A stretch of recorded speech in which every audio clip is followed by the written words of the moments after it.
Siria está aquí, a 8 horas de avión de España.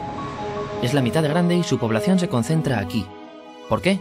Porque toda esta zona es un enorme desierto, pero un desierto muy importante. Tiene 1/3 de las reservas de petróleo del mundo y también de gas natural. Según algunos, el nuevo petróleo. Para sacarlo de aquí y llevarlo a Europa, hay que rodear toda esta península y salir por el canal de Suez. Como te puedes imaginar, aquí te cobran. Pero hay otra manera más fácil, la línea recta. El que controle estas tuberías las puede abrir y cerrar, como un grifo. Si no pagas, no hay petróleo, ni gas. Esta región es increíble. La civilización en el planeta empieza en 3 sitios y este es uno de ellos. Mesopotamia, aquí. Sumer, que te sonará menos, pero es donde empieza todo, aquí también. ¿Recuerdas la Torre de Babel de la Biblia? La hicieron estos tíos. Egipto, aquí. Siempre ha sido un punto de contacto entre Oriente y Occidente, dando a Asia salida al Mediterráneo. Quizá por eso aquí nacen las principales religiones monoteístas, el judaísmo, el cristianismo y el islam.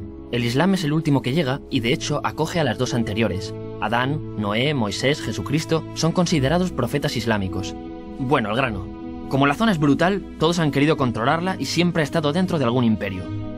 Los persas, los griegos, los romanos. El imperio romano termina partiéndose en 2 y finalmente solo sobrevive esto. Ahora es cuando la última religión monoteísta, el Islam, construye su propio imperio. ¿Te acuerdas de las cruzadas? Bueno, pues son los europeos cristianos intentando recuperar esta zona de la que estamos hablando. Los últimos en llegar son los turcos, que ojo, no vienen de Turquía, sino de muy lejos en Asia, junto con Gengis Khan. Lo conquistan todo y fundan el Imperio Otomano. El Imperio Otomano se queda ahí hasta la Primera Guerra Mundial.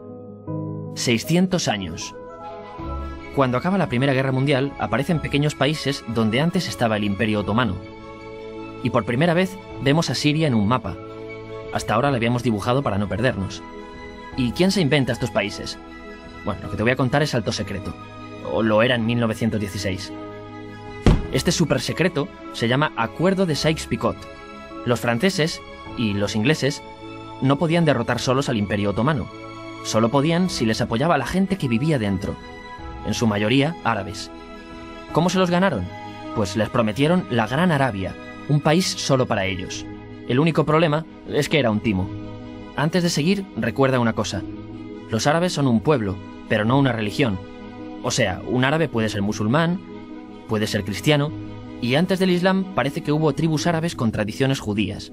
Bueno, pues a los árabes no les dieron ese único país que les habían prometido. En su lugar, franceses y británicos crearon muchos países pequeños. Estos países, obviamente, no eran países de verdad, sino zonas bajo su control, con gobernantes puestos por ellos. Durante este tiempo hacen lo que quieren con la zona.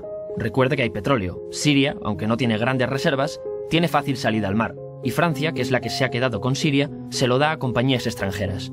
Después de la Segunda Guerra Mundial, los europeos se van. En el caso de Siria, son echados a patadas. Pero antes de irse, crean otro estado, Israel. No es el momento de hablar de ello, pero es un estado muy polémico que sus vecinos no reconocen. La prueba es que nada más irse los británicos, todos estos estados lo atacan. La zona, a partir de ahora, va a ser una bomba de relojería. Y mientras, ¿qué pasa en Siria?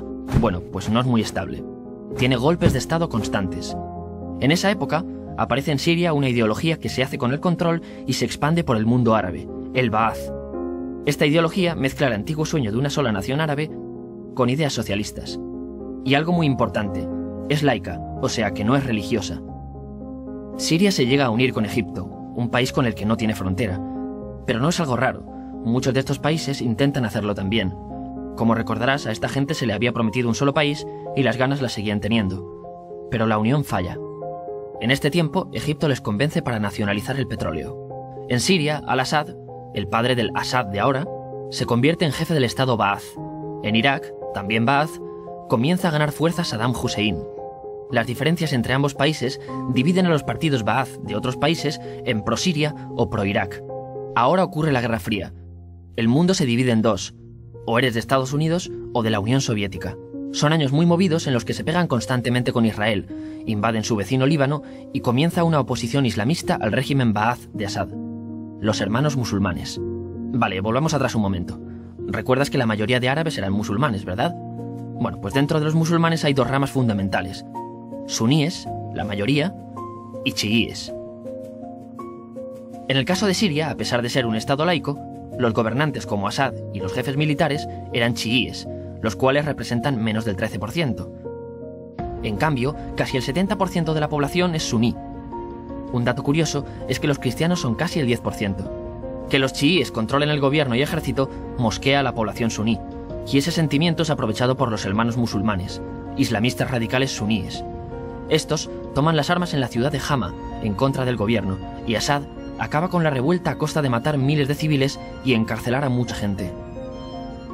En el año 2000, Assad padre muere, y le sucede Assad hijo. Ante las presiones, libera a muchos presos, trae internet y esperanzas de cambio. Hay un periodo de gran debate político y aparece la oposición.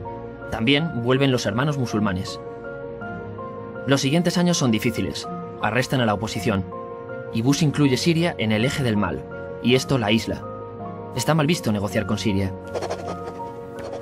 Los kurdos, un pueblo que vive repartido por varios países de la zona, comienzan a protestar también.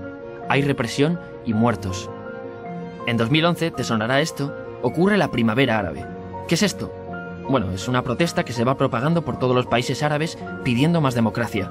Como ves, el mundo árabe, a pesar de estar dividido en países, tiene tendencias generales. Cuando llega a Siria, Assad hijo termina usando el ejército y en los enfrentamientos mueren unas 1000 personas. Los enfrentamientos irán escalando hasta que se conviertan en guerra civil. No hay un momento exacto de inicio. Lo importante es que hoy en día hay numerosas facciones en juego. Vamos a verlas. Pero primero piensa en que todo está dividido entre chiíes, la minoría, y suníes, la mayoría. Chiíes, y además laicos, o sea, no religiosos, son el gobierno de Al-Assad. Controla todo esto, que si recuerdas son básicamente las zonas chiíes del país, y está enfrentado al resto. También mayoritariamente laico, pero suní, es el Ejército Libre de Siria, o FSA en inglés, junto con el Frente Islámico, que es religioso, y otros 70 y pico grupos más, forma una coalición que la prensa llama simplemente la oposición.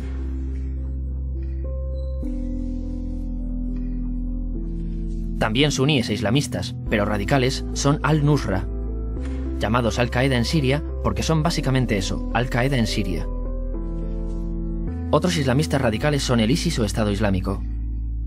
Salen de Al-Qaeda en Irak, controlan la mayor parte de Siria e Irak y se han hecho famosos por sus atrocidades. Su objetivo teórico impacta a muchos. Es un Estado Islámico a lo largo de Asia, África y Levante. Aunque a ti ya te suena, ¿verdad? En naranja tenemos al pueblo kurdo, que recordarás porque el presidente Al-Assad lo reprimió, al igual que gobiernos de países próximos también lo hacen. Ahora controlan militarmente esta zona. Antes de terminar, repasemos los apoyos internacionales a fecha de octubre de 2015. Las fuerzas de Al-Assad son apoyadas por Rusia, que ya tenía base militar en el país antes del conflicto, Irán y China. Todos son países de lo que Europa llama Oriente. En contra de Assad, apoyando a la llamada oposición, luchan Estados Unidos, Turquía, Francia, Gran Bretaña y Arabia Saudí. Podemos terminar con algunas conclusiones. Te advierto que esto ya es pura opinión. Si recapitulamos, vemos que la región es estratégica. Por su situación privilegiada, todos la quieren. Siria siempre ha estado bajo el paraguas de grandes imperios. Piensa que hace 100 años la actual Francia era Francia. Gran Bretaña era Gran Bretaña. Pero es que hace 200 también, y hace 300 también, y hace 400 también. En cambio, Siria solo es Siria desde hace menos de 100 años, y solo se gobierna a sí misma desde hace poco más de 50. Además, jamás decidieron sus fronteras, se las impusieron. Europa dividió Oriente Medio a su antojo para controlarlo, diseñando países sin tener en cuenta su población. Muchos historiadores dicen que todo pueblo tiene la necesidad de manejar su propio destino, pero estos ingredientes que hemos visto juegan en contra de proyectos como la Siria Ba'ath, que encima usa la represión para mantenerse. En última instancia, lo que producen es una guerra civil. En este contexto no es extraño que aparezcan actores que se alimenten de la desesperación, el sentimiento suní de opresión y la visión de Occidente como invasor. ISIS usa la identidad árabe y la mitología de antiguos imperios. Cuando quieras entender el presente, pregúntate, ¿y el pasado?